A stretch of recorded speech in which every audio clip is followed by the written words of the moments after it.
राजस्थान घूमने की बात आती है तो हम लोगों के दिलो दिमाग और बकेट लिस्ट में कुछ शहर होते हैं जैसे जयपुर, जोधपुर, जैसलमेर या उदयपुर। लेकिन क्या आपको पता है कि राजस्थान का एक ऐसा शहर भी है जो इन सारे शहरों से काफ़ी पुराना है और जहाँ का हेरिटेज और कल्चर उतना ही रिच है जितना कि जो अभी शहर मैंने आपको बताया वो है। अक्सर ऐसा कहते हैं कि लोगों की किस्मत होती है, लेकिन मुझे लगता है हर एक जगह की भी अपनी किस्मत होती है। कुछ जगह बहुत फेमस है, कुछ जगह फेमस नहीं है।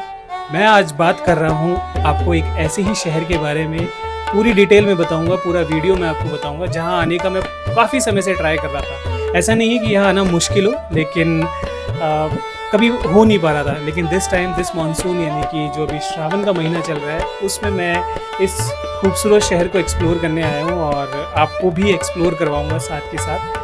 तो guys, so welcome to the city of stepwell, Bundi. Rajasthan का एक ऐसा शहर जहां कभी रियासतों का वर्चस्व हुआ करता था, जहां कभी कई निर्णायक फैसले लिए गए थे, जहां खूबसूरत महल बावड़ियां बनाई गई थी। आज हम उसी शहर को करीब से देखने वाले हैं। राजस्थान के दिल में बसा ये छोटा सा शहर बूंदी, जिसे सिटी ऑफ स्टेप वॉल भी कहा जाता है और जिसे ब्लू सिटी या छोटी काशी के नाम से भी जाना जाता है। यहाँ आकर मुझे लगा जैसे वक्त यहाँ थम गया है, क्योंकि जिस रफ्तार से पर्यटन ने राजस्थान के दूसरे शहरों में विस्तार किया है, यहाँ देखकर लगता है कि यहाँ किसी ने उस ओर ध्यान नहीं दिया है। लेकिन फिर भी खूबसूरती में ये शहर किसी दूसरे शहर से कम नहीं है। बूंदी शहर जो धड़क रहा है राजस्थान का दिल बनकर, आज की मेरी जर्नी होने वाली है जहां हम बूंदी शहर को एक्सप्लोर करेंगे। तो चलिए ये सफ़र शुरू करते हैं। इस बार जयपुर से बाइक का सफ़र हो रहा है और ये 215 किलोमीटर का सफ़र तय करके हम पहुंच चुके हैं बूंदी शहर।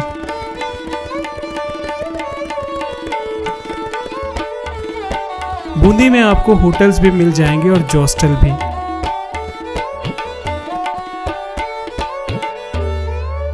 ये मेरा पहला स्टे था हॉस्टल में एंड ये काफ़ी कूल एक्सपीरियंस रहा।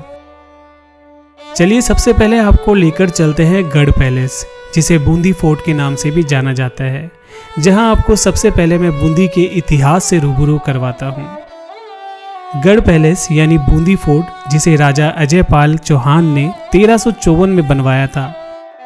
इस फोर्ट को दूर से देखने पर लगता है जैसे जयपुर के आमेर फोर्ट की डिजाइन को इस फोर्ट को देखकर ही बनाया गया है। ये राजस्थान के उन चंद किलों में से है जिस पर मुगल कला और उसका इन्फ्लुएंस आपको देखने को नहीं मिलेगा। चलिए सबसे पहले टिकट लेते हैं और शुरू करते हैं महल को एक्सप्लोर करना। इंडियंस टूरिस्ट के लिए जो टिकट है वो 100 रुपीज़ है। कैमरे की चार्जेस अलग है, फ़ोन्स आपको अलाउ है ले जाना।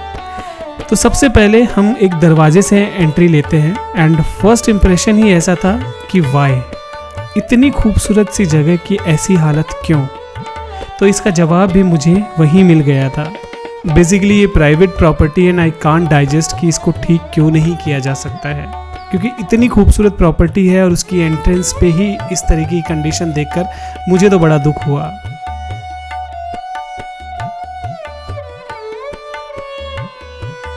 तो दोस्तों अभी हम लोग तारागढ़ फोर्ट में एंट्री करने जा रहे हैं। ठीक है, बहुत अच्छा सा स्लोप दे रखा है, अच्छा नहीं बहुत ही अच्छा स्लोप दे रखा है।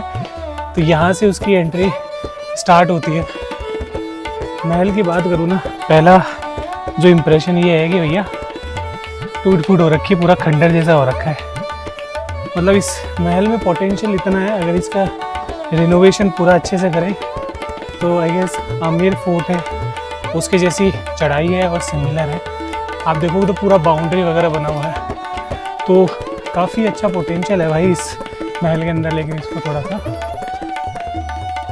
सुधारा नहीं गया, हालत इसकी ऐसे ही हो रखी है, जर्जर एकदम। एंट्री के साथ ही आपको सबसे पहले गणेश मंदिर, मतलब एक गणेश जी की प्रतिमा दिखाई देगी, जो कि हर फोर्ट के अंदर रहती है एंट्रेंस पे, राजस्थान में तो स्पेसिफिकली। देख रहे हो ये बूंदी का फेमस पोल है एंड इसी को देखकर मैंने एक दो वीडियोस में देखा था और मुझे ये जो एंट्रेंस है वो बहुत ज़्यादा अट्रैक्ट करी थी। इसी वजह से मेरे को बहुत ज़्यादा इच्छा थी कि मैं यहाँ पर ज़रूर आऊँ। एंड हाथी पोल कहते हैं, आगे से आपको नज़दीक से और दिखाते हैं कि पूरा जो डिज़ाइन है कि उस ज़माने में जब पूरा एकदम परफेक्ट रहा करता होगा ये, तो क्या ही नज़ारा देखने को मिलता होगा। ये रास्ता तारागढ़ फोर्ट की तरफ जा रहा है और चित्रशाला भी इधर है, सॉरी। एंड ये हाथी पोल, चत्तर महल, फूल महल, बादल महल, झूला चौक, आइकॉनिक बूंदी का जो पोल है।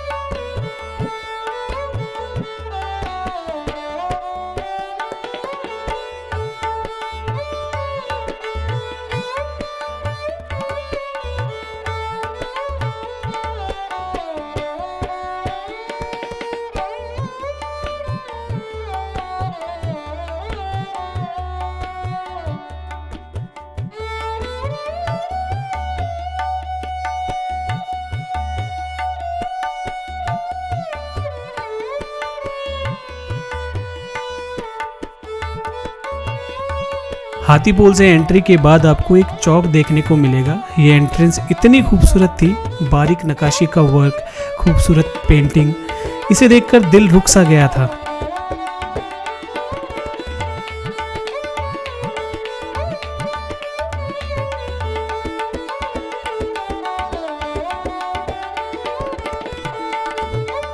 एंट्री के बाएं हाथ में घुमावदार सीढ़ियां आपको दूसरी मंजिल पर ले जाती है, जहां राव रतन सिंह जी का सिंहासन आपको देखने को मिलेगा। इस एरिया में जन सुनवाई का काम होता था और इस जगह को दीवाने आम कहा जाता था।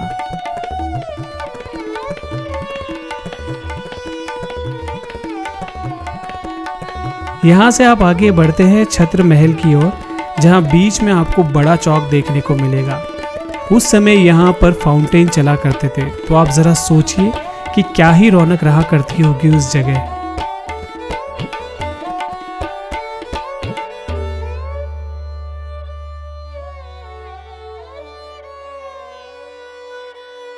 छत्र महल का निर्माण राव राजा छत्रसाल सिंह ने करवाया था।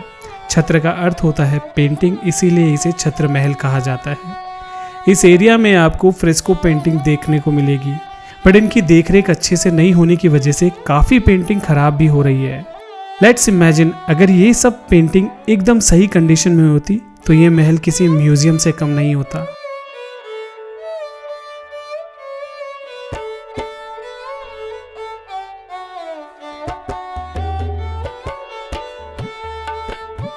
ये देखिए आप, ये पूरे शीशे पहले फुल होता होगा, लेकिन अभी देख रेख के अभाव में या फिर कह लीजिए समय के साथ साथ फेड हो गई। ये पूरा पेंटिंग खड़ा हुआ था पहले, लेकिन अभी अगेन वही चीज़ है कि पूरा का पूरा धीरे धीरे लुप्त होती जा रही है।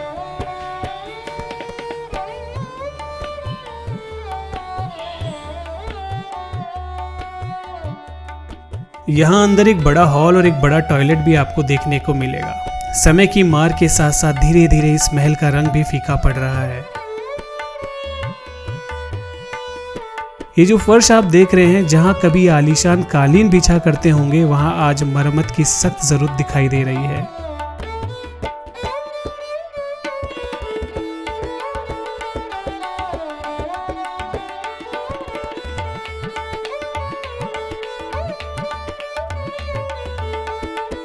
तो चलिए अब यहाँ से ऊपर चलते हैं फूल और बादल महल की ओर।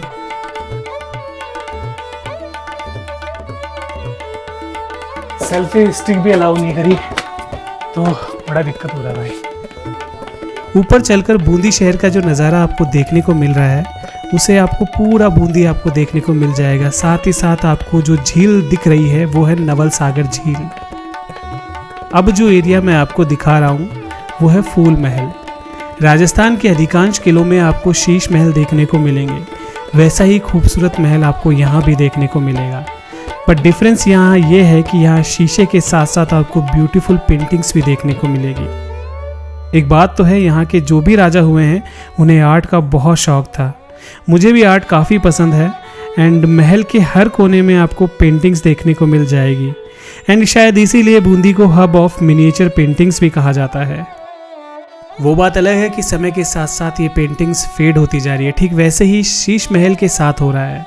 यहाँ की पेंटिंग्स भी धीरे धीरे धूमिल होती जा रही है और जो भी जितना भी वर्क था, जो शीशे थे, वो सब उतरते जा रहे हैं समय के साथ साथ। चलिए अब मैं आगे बढ़ता हूँ और आपको दिखाता हूँ इस महल का सबसे ऊपर बना हुआ एरिया जिसे बादल महल कहते हैं। इस कमरे के अंदर बनी हुई पेंटिंग बहुत खूबसूरत है। एज आई टोल्ड यू, ये खजाना है, वो भी अनमोल। इसकी कीमत नहीं लगाई जा सकती। यहाँ पेंटिंग्स में श्री कृष्ण की लीलाओं को दिखाया गया है।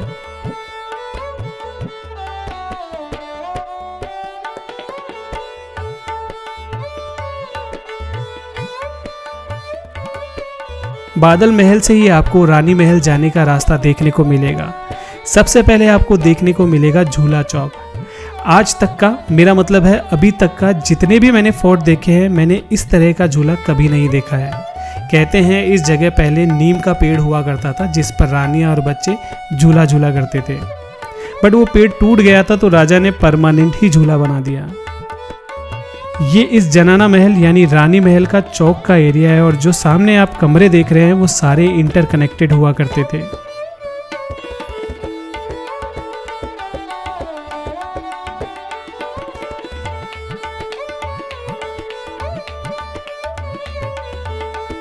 महल का ये हिस्सा ऐसे लग रहा है जैसे मानो किसी जादूगर ने बनाया हो या कोई भव्य मूवी सेट हो।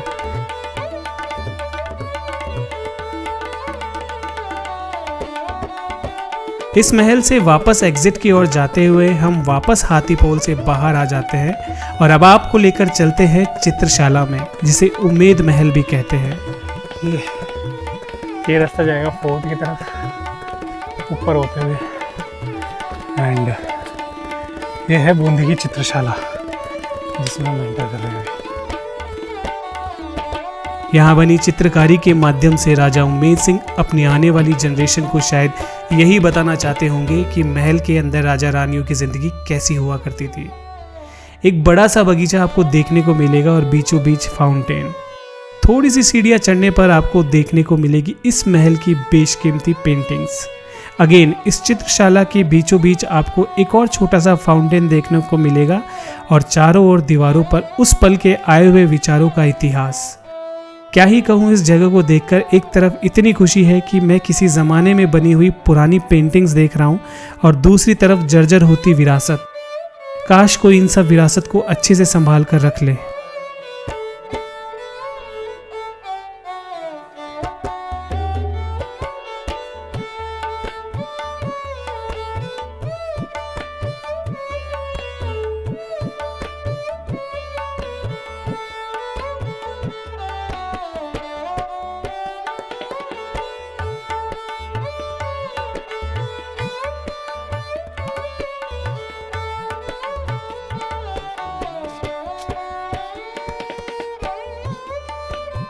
तो दोस्तों, यहाँ से फोर्ट देखने के बाद अब मैं आपको लेकर चल रहा हूँ रानी जी की बावड़ी, जो काफ़ी प्रसिद्ध है।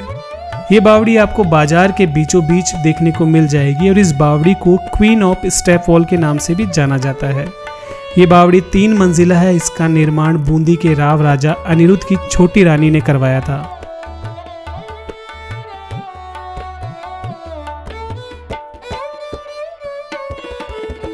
बावड़ी का आर्किटेक्चर बेहद खूबसूरत है। राजस्थान में आपको इस तरह की कई बावड़ियां देखने को मिल जाएगी जो कि पानी को कलेक्ट करने का बेस्ट एग्जाम्पल हुआ करती थी।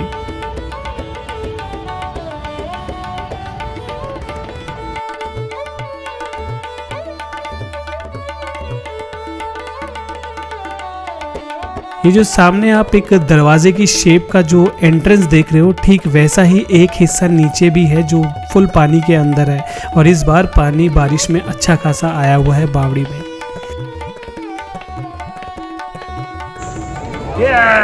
पसीने से लथपथ। वाह, व्हाट अ बूंदी यार। अरे ये बारिश का पानी है। बारिश का पानी है। यहाँ से निकलकर आपको एक और कुंड मैं दिखाता हूँ जिसे नागर सागर कुंड कहते हैं। अकाल के समय शहर की जनता के लिए पानी की व्यवस्था हेतु इसे बनाया गया था और इसी तरह का एक और कुंड आपको थोड़ी ही मार्केट में थोड़ी ही आगे और मिल जाएगा। चलिए अब आपको लेकर चलते हैं 84 खंभों की छतरिया, जो काफ़ी प्रसिद्ध है। इसका निर्माण राजा अनिरुद्ध ने ही करवाया था अपनी दाई माँ की स्मृति में।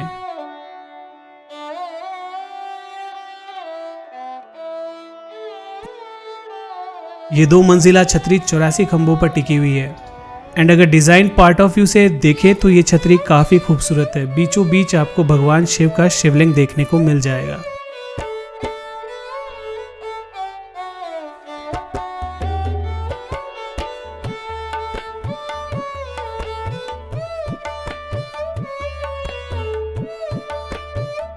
ऊपरी मंजिल पर छतरी 16 पिलर्स पर टिकी हुई है। चारों कोनों में 4 छोटी छोटी छतरियां देखने को मिलेगी। उस समय में नाप जोक करने का जो तरीका हुआ करता होगा वो गजब का ही था, एकदम परफेक्ट, ना इधर ना उधर। आज तो आपको कई तरह की टेक्नोलॉजी मिल जाएगी ये सब काम करने के लिए, बट उस समय इस तरह की नॉलेज होना काफ़ी कमाल की बात थी। और क्या ही रिसर्च की होगी उस वक्त के कारीगरों ने, डिज़ाइन से लेकर एग्जीक्यूशन तक लाजवाब। जहाँ मैं रुका हुआ हूँ जॉस्टल, उससे वॉकिंग डिस्टेंस पे मान लो या फिर 5 मिनट की डिस्टेंस पे आप मान लो ये 84 खंभों की छतरियाँ हैं। एंड काफ़ी पुरानी हो गई। फ़िलहाल के लिए मैं वापस चलता हूँ नीचे एंड कुछ फ़ोटोग्राफ्स क्लिक करके हम निकलते हैं आगे वापस। काफ़ी छोटा सा एक ऊपर जाने का रास्ता है। तो गाइस, छतरी को अच्छे से एक्सप्लोर करने के बाद अब आपको लेकर चलते हैं सुख महल, जो कि बूंदी सिटी से थोड़ा सा आउटसाइड में है। शांत जगह और झील के किनारे पे बना हुआ खूबसूरत महल।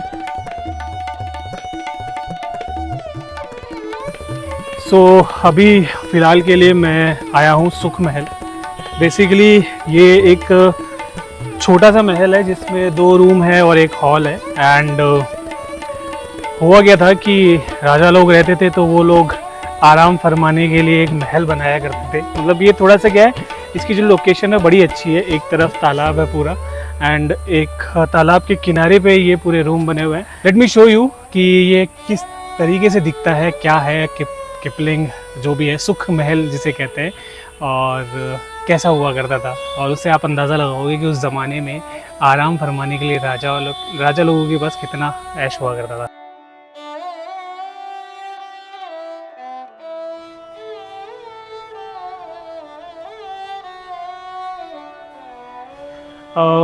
ये एक हॉल कह लो आप इसको, छोटा सा लंबा हॉल है। चारों तरफ यहाँ पर पेंटिंग से झरोखे बना रखे हैं। यहाँ मंदिर है और मंदिर के बैक साइड में ही जैसे आप देखोगे तो पूरा तालाब दिखाई देगा आपको।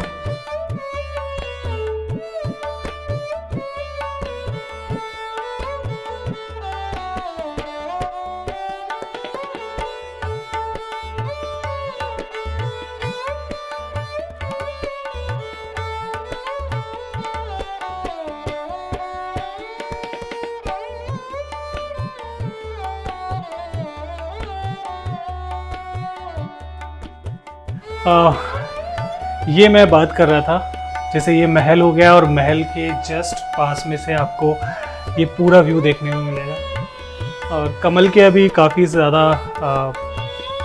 पौधे लगे हुए हैं यहाँ पर।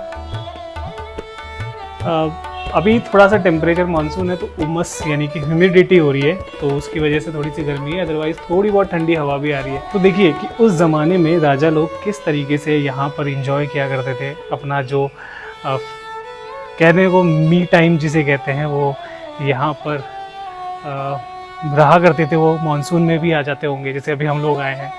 तो काफ़ी कुछ अच्छी सी लोकेशन है। मैं आपको ऊपर भी लेकर चलता हूँ जहाँ से व्यू और भी अच्छा आएगा।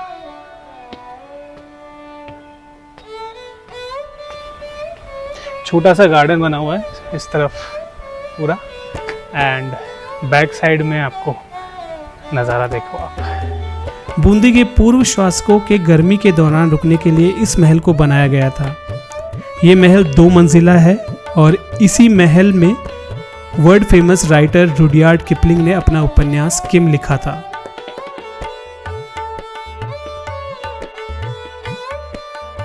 इस महल की खूबसूरती के बारे में भी रुडयार्ड किपलिंग ने लिखा है अपनी बुक्स में।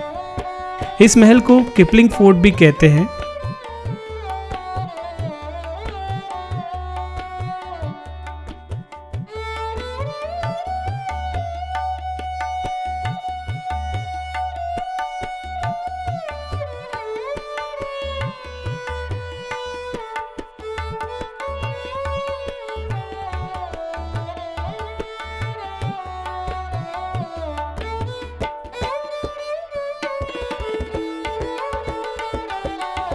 यहीं आपको एक म्यूजियम भी देखने को मिलेगा जहां आपको बूंदी और आसपास के एरिया में खुदाई में मिली हुई बेशकीमती मूर्तियों का कलेक्शन देखने को मिलेगा।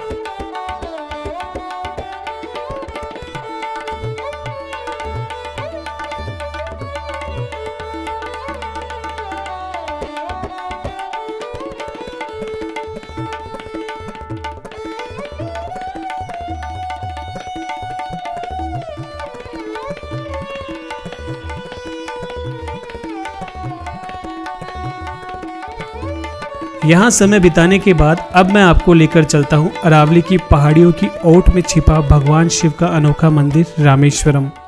आई was surprise to see this temple and its location. लग ही नहीं रहा था कि मैं इस वक्त राजस्थान में हूँ।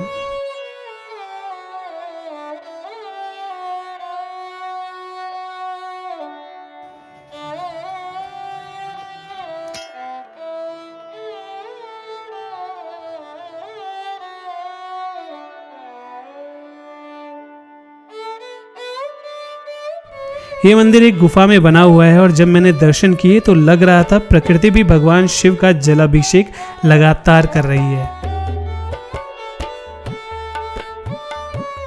पहाड़ से पानी शिवलिंग पर लगातार साल भर गिरता रहता है।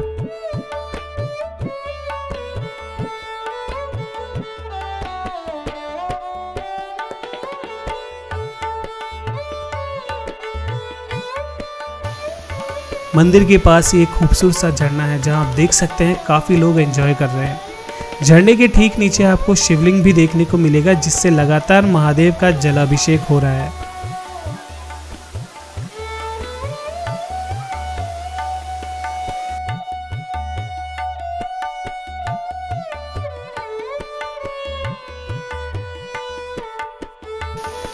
फिर क्या था, बिना देर किए मैं भी मौका मिलते ही जलाभिषेक करने पहुंच गया और वहां काफ़ी देर तक एंजॉय भी किया।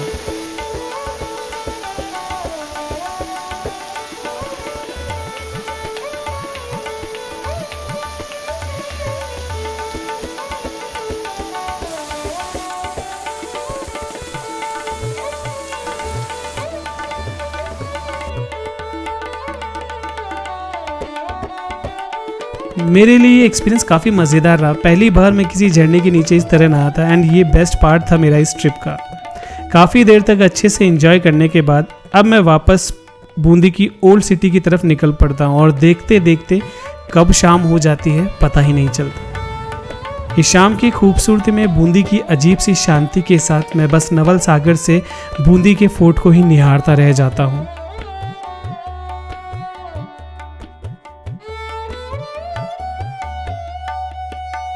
तो दोस्तों इस तरह मेरा बूंदी का सफ़र रहा था।